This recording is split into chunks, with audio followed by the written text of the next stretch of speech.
Question दिया हुआ है in a triangle X Y Z if angle X equal to 90 degree and angle Z equal to 48 degree find angle Y.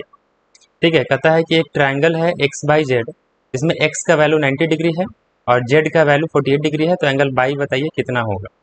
ठीक है, तो ये एक ट्रायंगल दिया हुआ है, इसमें 3 एंगल से होते हैं, इसका नाम है एक्स बाई और जेड।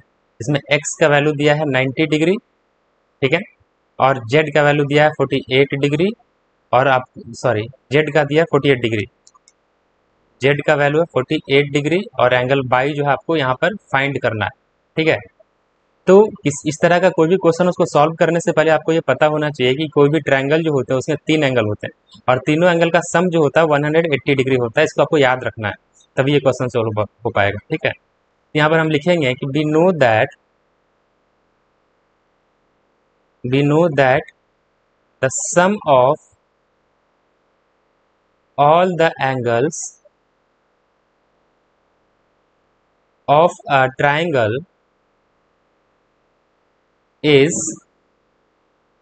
equal to 180 degree। ठीक है, we know that the sum of all the angles of a triangle is equal to 180 degree, ये होता है, इसको आपको याद रखना है। ठीक है, तो हम कह सकते हैं यहाँ पर therefore कह सकते हैं कि एंगल x प्लस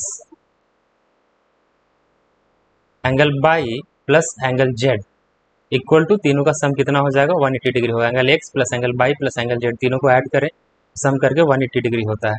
तो एंगल एक्स का जो वैल्यू है यहाँ पर हम लिख देते हैं एक्स के सामने एक्स का value 90 degree plus angle by, जो एंगल बाई के सामने बाई का वैल्यू लिख देते हैं, ये हमको दिया हुआ नहीं है तो फाइंड करना है, तो एंगल बाई ही लिखते हैं, प्लस एंगल जेड, जेड का यहाँ पे वैल्यू दिया हुआ 48 डिग्री, तो यहाँ पे हम लिख देंगे 48 डिग्री, इक्वल्स दिया है 180 लिख देंगे। अब इसको सॉल्व करना है कि 48 प्लस 98 कितना होगा, ऐड करके आ गया 138 डिग्री अब plus angle y equal to 180 degree. ठीक है, अब यहाँ से अगर एंगल बाई का हम वैल्यू फाइंड करें तो इक्वल टू 180 हो जाएगा और 138 इसको ट्रांसपोज करेंगे राइट साइड में, तो इधर आकर के माइनस में हो जाएगा 138 डिग्री। तो 180 में से 138 अगर माइनस करते हैं तो कितना आ जाएगा, आपका आ जाएगा 42। ठीक है, 42 डिग्री, बाई का वैल्यू आ गया आपका 42 डिग्री।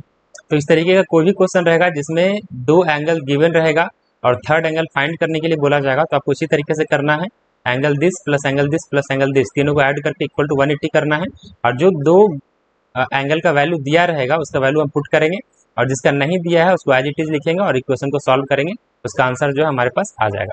ठीक है, इस तरीके का कोई भी क्वेश्चन होगा उसको आप आसानी से इस मेथड से सॉल्व करेंगे।